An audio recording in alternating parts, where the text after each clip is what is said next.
arrêtés. Je crois aux forces de l'esprit. Bonsoir et bienvenue, vous êtes au bon endroit, au bon moment, pendant le 20h sur France 3 Corse via Stella. Évidemment, le 30 janvier 1735, la Consulta d'Orezza rejette la domination d'Eugène et donne à la Corse la première constitution écrite de l'histoire, ainsi qu'une fête nationale le 8 décembre. Il y a évidemment une dimension symbolique avec la volonté de placer la Corse sous la protection de la Vierge Marie, comme pour le Portugal par exemple. Mais aussi une lecture plus politique, la naissance de la Corse en tant que nation. Même si certains historiens contestent ce moment, la Festa di Nazione doit être considérée avant tout comme une fête de la liberté, un moment de commémoration pour se réapproprier notre histoire. Les titres de votre 20h. Est-ce la fin du grand récit politique de Regard? La journaliste Marie-Josée Arrigui-Landine et l'enseignant-éditeur Philippe Olivier. Le débrief de notre débat, mais par le prisme de la culture, avec notre libraire Marcel Petrichoul et notre cinéphile Xavier Affre.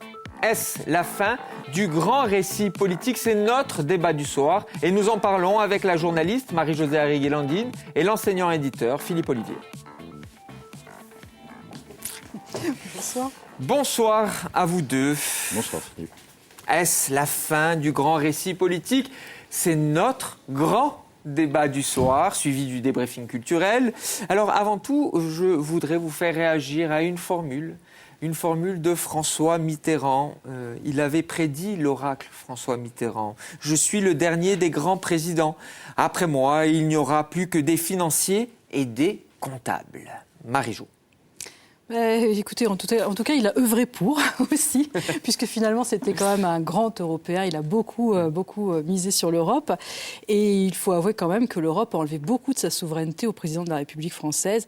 Et j'imagine que dans les autres pays, c'est un petit peu pareil, parce qu'il y a beaucoup de choses maintenant qui se décident hors les murs et en Europe. Et c'est vrai que tous les contrats de libre-échange, tout ce qui est mondialisation, etc., ça commence à échapper vraiment au président. Donc, Mitterrand, en plus, un président de grands travaux, de grandes mémoires, l'Opéra Bastille, le Grand Louvre, etc. Depuis, on n'a pas des choses... Évidemment, il y a des crises qui sont passées par là aussi. Mais voilà, donc il a laissé son nom dans l'histoire, il a laissé sa trace partout, la grande bibliothèque, enfin, etc. Il a inscrivé son accent dans un grand récit. Oui, tout à fait. Dans un grand récit. Comment l'entendez-vous, cette formule de François Mitterrand, Philippe? Il avait raison dans le sens où ce ne sont pas des comptables, mais des énarques. Donc des gens qui sont pragmatiques et qui gèrent, des technocrates. Et il a tort parce qu'il y a encore la grande tradition lyrique, notamment chez Jean-Luc Mélenchon, mais aussi chez Marine Le Pen, évidemment diamétralement opposée, mais qui propose un discours, un récit à la France. Et on voit que partout, les populismes ou les gens qui parlent au peuple ont le vent en poupe. Oui, on le vent en de poupe. Pepe Grillo en passant à Trump, dans des bords politiques très différents. Je pense que le peuple a envie qu'on lui parle, mais surtout qu'on lui donne la parole. Et il prend la parole dans l'urne. Donc on voit que vous voyez un des deux présidents, puisqu'il a dit... Moi, je serai le dernier grand président. Moi, je pense que ce que nous donnent les sondages ne sera pas ce qui sera. Et même si je ne suis pas un fan de Manuel Valls, quand il dit on n'a pas encore tout vu, je pense qu'on n'a pas encore tout vu. Et il y a deux façons de parler au peuple, à gauche de la gauche et à droite de la droite, pour pas dire extrême droite, qui sont effectivement deux candidats qui peuvent, au deuxième tour, enfin, il faut que les deux y accèdent, bien sûr, faire bousculer le jeu politique. Oui, parce que justement, il y a la parole qui va... C'est ça, c'est l'écriture d'un nouveau récit, d'une nouvelle page. Alors, c'est ce qui nous intéresse aujourd'hui, c'est essayer de comprendre, parce qu'on utilise beaucoup cette expression, les observateurs attentifs de la vie politique, de la vie publique, utilisent beaucoup cette expression, le récit politique, et c'est d'essayer de comprendre pourquoi on a le sentiment qu'aujourd'hui, il n'existe plus de récit, vraiment de récit. Alors, vous avez parlé le lyrisme, mais pas seulement, cette vision de la politique sur du long terme. Est-ce que, selon vous, le quinquennat, notamment, adopté par Lionel Jospin et Jacques Premier ministre et Jacques Chirac, président de la République, a contribué à faire que le récit, le grand récit politique, cette idée que l'action politique doit s'inscrire dans le temps, c'est ce que disait en fait François Mitterrand, est-ce que vous trouvez qu'aujourd'hui, ce n'est plus le cas ? Oui, c'est vrai qu'on a un petit peu l'impression qu'on gère l'urgence, mais c'est vrai aussi que ces récits politiques sont aussi beaucoup fondés sur des discours politiques forts, et le discours est souvent lié à un instant politiques forts. Bon, je pense évidemment à De Gaulle en 1944. Voilà ce genre de discours qui sont évidemment que les faits imposent. Et c'est vrai qu'il n'y a peut-être pas eu de moment aussi... Enfin, quoi qu'il y a eu des moments très forts, mais c'est pas géré de la même manière. C'est pas géré avec justement ce lyrisme que je sais pas, on pense par exemple aussi à Malraux quand Jean Moulin entre au Panthéon, entre ici, Jean Moulin, etc. Ici, Jean Moulin. C'est vrai que ce sont des instants qui deviennent d'un seul coup, qui prennent une force qui est assez délirante et qui réécrivent l'histoire. Alors, je comprends bien l'idée que le grand discours, évidemment, nous l'évoquons, ou la rareté de la parole politique, avant et aujourd'hui l'immédiateté de la parole publique, mais tout de même, il y a l'idée qu'un récit se construit sur la trace, sur la mémoire. En tout cas, si l'on prend d'un point de vue purement littéraire, c'est le cas. Est-ce que vous avez le sentiment que les hommes politiques l'inscrivent aujourd'hui dans la mémoire, aujourd'hui dans le temps? Est-ce que ce n'est pas l'immédiateté qui vampirise? Nous autres médias, on y participe. C'est-à-dire que maintenant, on n'a plus l'histoire, mais le storytelling à l'anglaise, et que c'est plus des grandes plumes que sont eux-mêmes les présidents, De Gaulle ou Mitterrand, mais leurs nègres, qui, effectivement, ont une vision de discours immédiat. Alors, il y a eu le discours qui a fait gagner Hollande, qui est la célèbre anaphore « moi président », mais ce qu'il a fait élire et ce qu'il a détruit en même temps, parce que quand vous faites un discours où les promesses ne sont pas tenues, la parole se démonétise. Et donc, pour remonétiser la parole, il faut donner une vision de la France et à la France, quelle qu'elle soit, dans les deux camps. C'est-à-dire que vraiment, il faut réenchanter, on en a déjà parlé, pas seulement la politique, le discours politique, et qu'est-ce qu'on va devenir, que ce soit l'avenir en commun chez Mélenchon et la planification écologique et économique de la société, donc un autre modèle économique, ou que ce soit le grand discours de la France traditionnelle, plutôt chez Fillon ou chez Marine Le Pen. Est-ce que vous pensez que, en fait, si l'on regarde les institutions de la Ve République, on a l'idée qu'il n'y a plus de récit politique? C'est un peu ce que vous dites, en tout cas, c'est votre opinion également, je ne trahis pas vos propos à tous les deux, mais aussi parce qu'il n'y a plus cette idée du monarque. Ah, c'est sûr. Est-ce que ça ne participait pas, finalement, cette idée du monarque de la Ve République? On a dit qu'on était de monarchie républicaine. Exactement. Et quand on dit « je suis président normal », en fait, après l'abaissement de la fonction par Sarkozy avec ses sautes d'humeur et ses sautes sur place, et après par Mitterrand, son scooter, président normal. Par François Hollande. Oui, Hollande. François Hollande, oui.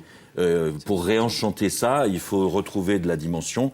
Il faut retrouver une vision de l'avenir. Mais ce qui est paradoxal, c'est que tous les proches de François Hollande affirment qu'il veut vraiment laisser sa trace et qu'il veut marquer l'histoire. Donc on dirait vraiment... Il a marqué là, en tout cas. Oui, il a mais il a peut-être pas marqué. Il a marqué. Oui, alors il a marqué. Mais c'est vrai que là, justement, avec son départ... Son renoncement, c'est vrai qu'il marque des points. Puis d'un seul coup, vous avez vu, la cote de popularité remonte. Normal. On va faire une fin de quinquennat merveilleuse. Vous allez voir, tout va être fantastique comme d'habitude. Mais en attendant, sur le reste, c'était pas évident du tout. La manière dont il a géré son image était pas du tout évidente. Et quand on nous a rappelé plusieurs fois que c'était très important pour lui la trace qu'il laisserait, on s'est posé quand même quelques questions, puisqu'il a quand même fait peu de choses par rapport à son programme, peu de choses par rapport à ce discours, parce qu'effectivement, quand vous dites moi, président, je ferai, et que vous ne faites rien ou presque de ce que vous avez annoncé. Puis mon ennemi, le monde de la finance, c'est le discours du Bourget aussi, qui était un des socles de sa Tout à fait aussi. Et donc voilà, on base son élection et son programme sur des discours forts, sur des paroles fortes. C'est pas suivi des faits, c'est vrai que c'était un petit peu décevant quand même. Alors si l'on reste sur la parole, est-ce que vous avez le sentiment qu'aujourd'hui, il y a, je me fais l'avocat vraiment, il y a un appauvrissement de la langue politique? Pour la plupart des candidats, bon, j'ai compris, Mélenchon. C'est vrai que Jean-Luc Mélenchon, comme un tribune la plèbe... Il y a un côté 4ème République.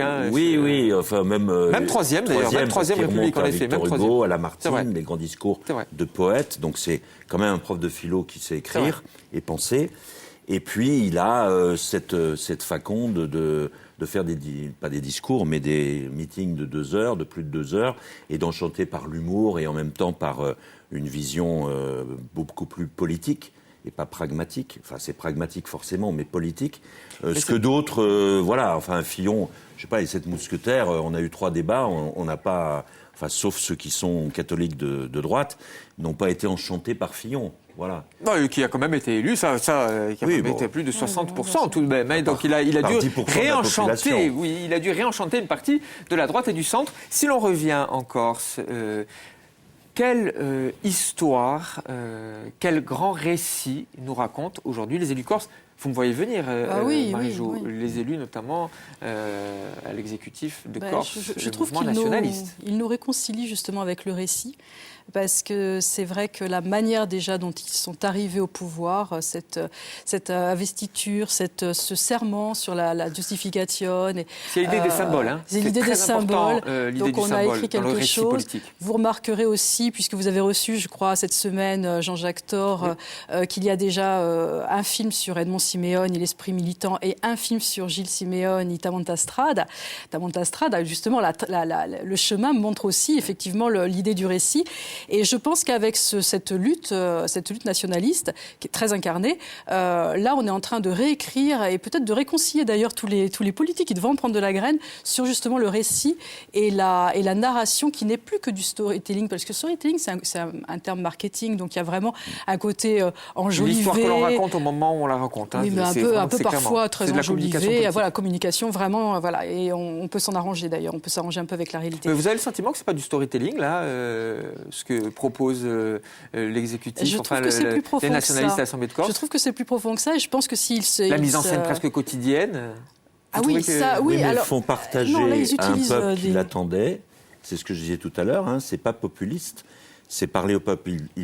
Ils proposent à un peuple qui l'attendait l'histoire qu'ils attendaient. Alors évidemment, il y a une mise en scène, ce qu'a dit Marie-Jo, à la fois dans la langue corse, à la fois dans les mots prononcés, à la fois dans l'arrivée au pouvoir et dans les lieux de pouvoir. Mais en même temps, c'est ce qu'attendent les gens. Et les gens, que ce soit en Corse, en France ou en Europe, ou aux États-Unis. C'est-à-dire que quand vous parlez la langue du peuple, c'est pas être forcément populiste ou flatter le peuple, c'est lui donner ce qu'il attend. Et je pense que c'est intelligent. Et là, avec des outils qui sont ceux qui sont à leur disposition aujourd'hui. Mais c'est pas l'outil qui fait qu'on est dans l'artifice. C'est le discours qui existe ou qui n'existe pas, qui a des fondements ou qui n'a pas de fondements, qui a des racines ou qui n'en a pas. Après, on peut discuter du côté un peu propagande du discours, c'est-à-dire comment il est arrangé, comment l'histoire est un peu réutilisée. Ça, c'est un autre problème. C'est de l'analyse politique. Mais en tout cas, sur la réussite de cette entrée aux marches de la CTC, moi je trouve que c'était très réussi, oui. Parce que vous considérez aussi que c'est un mouvement qui a une histoire importante. On l'a évoqué à Fescialia Nazione dans l'édito. C'est tout cela aussi, hein, c'est cette mémoire collective insulaire qui est appelée. Le jour de la prise de fonction, il y avait tout un cérémonial qui a appelé des codes, qui a appelé à la mémoire. Je reviens parce que c'est une expression importante, l'idée de la trace, l'idée de la mémoire dans le récit politique. Et aujourd'hui, en Corse, il n'y a pour vous que les nationalistes qui parviennent à tisser un lien particulier par le récit politique avec les citoyens ? C'est-à-dire qu'en tout cas, comme c'est la première fois qu'ils ont cette parole, je trouve qu'ils l'ont fait très bien. Voilà. C'est vrai que les autres, normalement, devraient tisser un lien avec les républicains, avec les socialistes, avec le communisme, etc. Ils le font ou ils ne le font pas. Mais là, c'est vrai que c'est la première fois qu'ils ont cette voix. Et ils ont très vite su se raccrocher effectivement à cette histoire-là de la Corse. Et ils ont très vite aussi su se raccrocher à une histoire beaucoup plus immédiate, qui commence finalement pratiquement en 1975. Et dès le discours de Jean-Guy Talamone, et d'ailleurs celui aussi de Gilles Simeone, ils ont quand même parlé des larmes, et ils ont parlé donc de cette histoire immédiate des nationalistes et de l'engagement des hommes. C'est assez étonnant quand même d'être dans une histoire si courte. Et puis il y a eu un souffle et il y a eu une majorité large. Et donc ça permet aussi de donner de l'élan à ce fleuve, à ce mouvement. Est-ce la fin du grand récit politique ? Vous connaissez la règle, 40 secondes pour résumer votre pensée. Donnez vos arguments.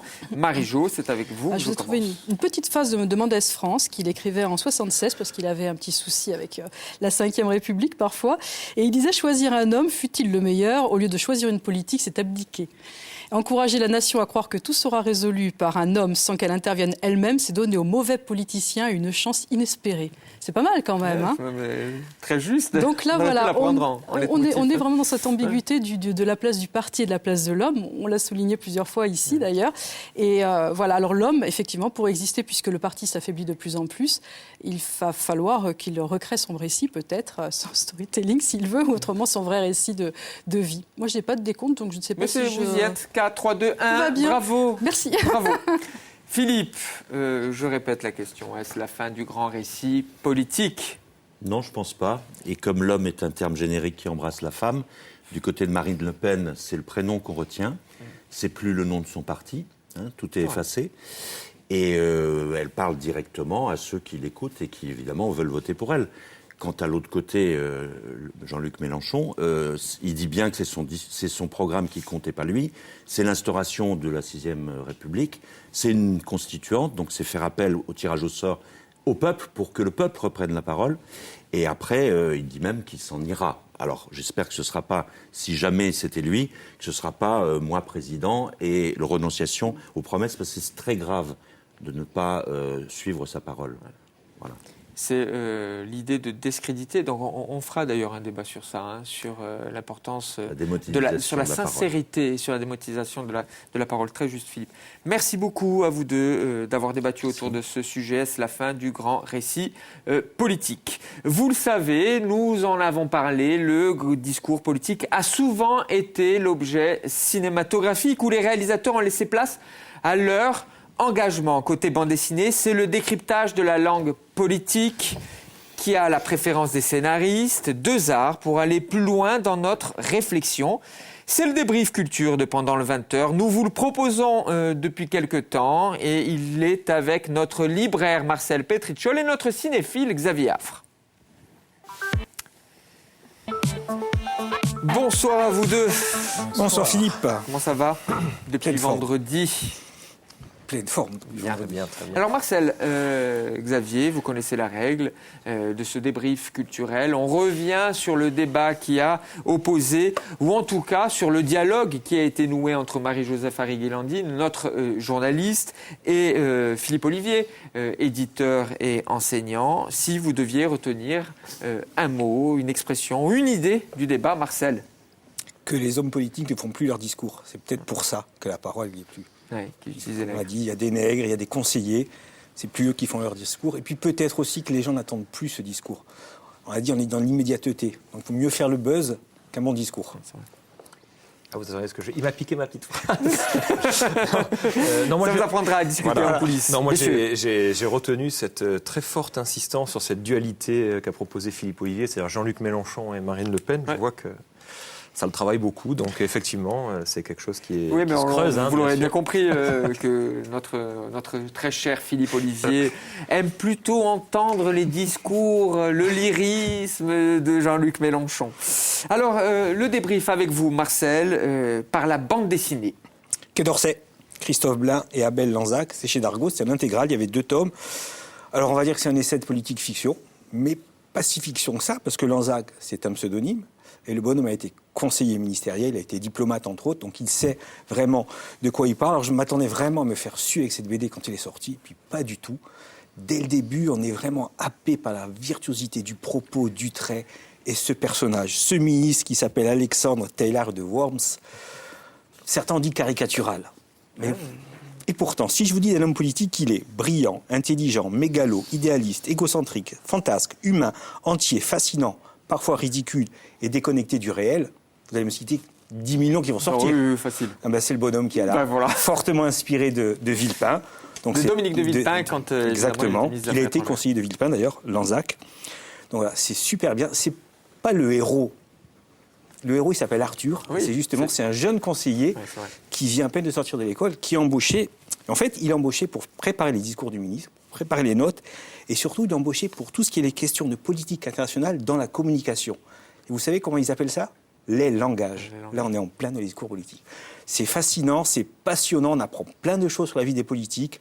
Vraiment une grande, grande BD. Et encore une fois, ça permet de revenir sur notre débat. Nous avons parlé des discours, nous aurions pu utiliser le terme spin doctor. Ceux-ci, ce sont ces conseillers de l'ombre des communications qui font le storytelling. Nous l'avons un petit peu évoqué. Dans cette bande dessinée, il y a tout cela. Et il y a l'idée que le discours s'écrit au quotidien. Exactement. Le jeune conseiller, notamment on le voit très bien dans le film de Bertrand Tavernier, qui a adapté la bande dessinée, qui conseille, qui écrit seul dans son coin les discours pour Dominique de Villepin, et Dominique de Villepin qui essaye de vampiriser tout cela. C'est ça. Il y a le fameux discours de l'ONU, bien sûr. Exactement. Deuxième bande dessinée. Deuxième bande dessinée, très vite, La présidente de François Durper et de Farid Boudjelal. Voilà, 7 mai 2017, Marine Le Pen est élue. C'est le point de départ. Alors, Le pourquoi du comment elle est élue, il explique, mais c'est pas le plus intéressant. Non, ce qu'il y a, c'est que Durper s'est vraiment plongé dans le programme du Front National. Il s'est entouré d'experts. Très intéressant. Voilà, experts en politique étrangère, experts en informatique aussi. Et en fait, il nous montre les 100 premiers jours du gouvernement de Marine Le Pen. Et franchement, ça fait peur parce que ça part dans tous les sens. La politique étrangère par vaut de l'eau, il y a des révoltes, il y a des manifestations, isolationnisme. Là aussi, c'est très important. Comment on peut contrôler la population? Quels sont les moyens que l'on peut avoir pour contrôler? C'est assez impressionnant de réalisme. Franchement, ça fait froid dans le dos. Et comme le dit le truc, hein, on ne vous a pas dit, on vous aura prévenu. On vous aura prévenu. Et voilà. Là, encore une fois, c'est choix judicieux parce qu'il détruit le récit que veut nous faire entendre le Front National. C'est pour ça que c'est en écho, encore une fois, au débat que nous Il détruit le discours que veut faire passer Marine Le Pen. Xavier, par le cinéma aussi, le débrief. Oui, alors moi j'aurais été tenté de dire la parole politique ou le discours politique pêcheur, hein, peut-être comme aurait dit un certain homme politique de Marseille, très mauvais d'ailleurs. Mais bon, là aussi... Qui ça ? On peut citer, Gaudin. Voilà, Jean-Claude Gaudin, qui visiblement ne se fait jamais détrôner. Donc non, alors le premier film politique, moi, qui m'est venu à l'esprit quand vous m'avez demandé de préparer ce petit débrief, c'était Voter McKay, que j'ai revu il n'y a pas très longtemps, qui est passé sur Arte, et qui est un film qui colle absolument au débat que vous avez eu tout à l'heure avec vos deux brillants débatteurs, tout simplement parce qu'on y voit un homme qui, en quelque sorte, évolue, puisqu'au début, il ne veut pas se présenter, donc c'est avec Robert Redford, c'est un film des années 70, bien avant les films de Pakula, bien avant, donc il a lancé un peu ce nouvel Hollywood aussi, on y voit dans ce film un avocat, brillant, jeune avocat, qui veut se lancer en politique. Bon, au début, il ne veut pas, après, il accepte finalement. Et puis, il défend les petits. Puis, petit à petit, le système est en train de le grignoter. Il se met dedans, d'ailleurs, et puis la parole politique, le discours se met en place aussi, c'est-à-dire qu'il va aussi prononcer des discours, ce que veut entendre ce que veut entendre le peuple. Un peu ce que nous disait Philippe Olivier tout à l'heure, d'ailleurs. Ou parfois, c'est très juste. Le peuple ne l'entend même pas, d'ailleurs, parce qu'il y aurait beaucoup à dire là aussi sur la responsabilité des citoyens. J'y tiens, parce qu'à chaque fois, je vais me faire... Je vous promets, Xavier, on fera un débat sur ça. Parce que c'est vrai que, malheureusement, on est un peu naïf. Et c'est ce que montre le film, c'est-à-dire que les gens, les débats, ils s'en moquent royalement. Ce qui compte beaucoup aujourd'hui, déjà dans les années 70, c'est la communication. On voit qu'il change de veste dans le film, il devient un peu plus présentable aux gens. Donc c'est le système qui est en train de gagner finalement sur le personnage. Et vous m'aviez demandé aussi de trouver, par exemple, d'autres exemples de films, parce qu'il faut aller assez vite. On en avait parlé ensemble de Monsieur Smith au Sénat, de Capra, que certains présentent comme un film populiste. Alors on ne sait plus d'ailleurs ce que ça veut dire, ce mot populiste, parce qu'on l'emploie tellement aujourd'hui, voilà, bien sûr. Et c'est vrai, parce que là aussi, il y a un énorme discours dans le film avec le personnage de James Stewart, qui s'appelle Jefferson, c'est tout un programme, qui vient naïvement au Sénat, voilà, il arrive, il est nommé sénateur, et puis évidemment, il est contre la corruption, et il fait un discours moral à la fin qui est extraordinaire, où il dénonce un peu cet état de fait. Mais encore une fois, là aussi, ce qui m'intéresse, c'est toujours cette idée de communication. Et Capra, qui a fait des films de propagande pendant la guerre de 40, sait jouer là-dessus. Qui a très bien joué dans ce film. Voilà, donc c'est vrai que la parole politique, on le voit dans le cinéma aussi, elle est en train de s'affaiblir, moi je trouve, par rapport à la communication. Et j'avais trouvé un documentaire aussi intéressant qui était signé Yves Geland. Excellent documentaire. Sur Georges Frêche, l'animal Georges Frêche en politique. Là, c'est terrifiant quand on voit ça, parce qu'on se dit que les discours... il y en a, mais que vaut un discours face à l'art de la communication, du paraître et de l'image qu'on renvoie? C'est ce qui se passe aujourd'hui. Vous voyez, vous avez un Fillon aussi qui veut, par exemple, réécrire l'histoire, formidable. Il a dû trop lire Stéphane Bern ou Franck Ferrand, mais ça, c'est l'historien qui parle. C'est l'historien Xavier Affre. Oui, donc on veut faire plein de choses, réécrire, dire. Mais voilà, et le film le montre bien. C'est un animal politique extraordinaire, là, Georges Frêche, roublard, rusé, cynique. Horrible, qui savait user du récit, politique. Bien sûr, on le voit pleurer, il fait un discours extrêmement émouvant sur ses parents, tout est faux. Et il le dit 2 jours après. J'ai réussi mon coup, c'est formidable. Donc là, la parole politique... Oui, mais après, c'est les actes aussi. On le voit aussi dans le film. C'est les actes qu'a fait Georges Frêche. Parce que bien qu'on montre un animal politique, ce qu'il a fait pour la ville de Montpellier... Ah, c'est sûr. Indéniable. Mais ça nous montre aussi, le cinéma nous montre qu'on est aussi citoyen, responsable et qu'on n'est pas tenu forcément d'accueillir un discours politique et de le boire à 300%. On peut aussi user de critique. Ça existe un peu. Voilà, je sais qu'aujourd'hui c'est un mot... C'est bien. Oui, voilà. D'esprit critique. D'esprit critique, si on en revient aux Lumières. Quand même, voilà, les Lumières doivent l'emporter sur les ténèbres. Voilà, c'est ça. Vous y croyez toujours au récit politique ou au grand récit politique? Je vous pose la question que j'ai posée aux débatteurs, évidemment. Écoutez, je suis de plus en plus À pessimiste. l'aune de ce que vous venez de nous Franchement. dire, et je crois que... Non. Non, mais si, je pense que ça continue, ça s'écrit, mais c'est vrai que c'est tellement différent par rapport, je pense à Jacques Chirac, Mitterrand, qui ont inscrit des choses quand même. Mitterrand qui écrivait ses discours lui-même. Bon, voilà. Ce qu'on disait, voilà, c'est Là, ça. Pas tous ces discours, faut pas non plus. Majoritairement. Majoritairement. Les Majoritairement, discours pas tous. importants. Des discours importants, en effet. Merci beaucoup à vous deux d'avoir proposé ce débrief par la bande dessinée et le cinéma. C'est très instructif. Et je suis persuadé que Philippe Olivier et Marie-Jo vont vous subtiliser et les BD et les DVD que vous avez en coulisses et que vous allez leur offrir, mon cher Xavier. C'est bientôt Noël. Merci à vous de nous avoir suivis. À très vite sur France 3 Corse Vie à Stella, évidemment, pendant le 20h.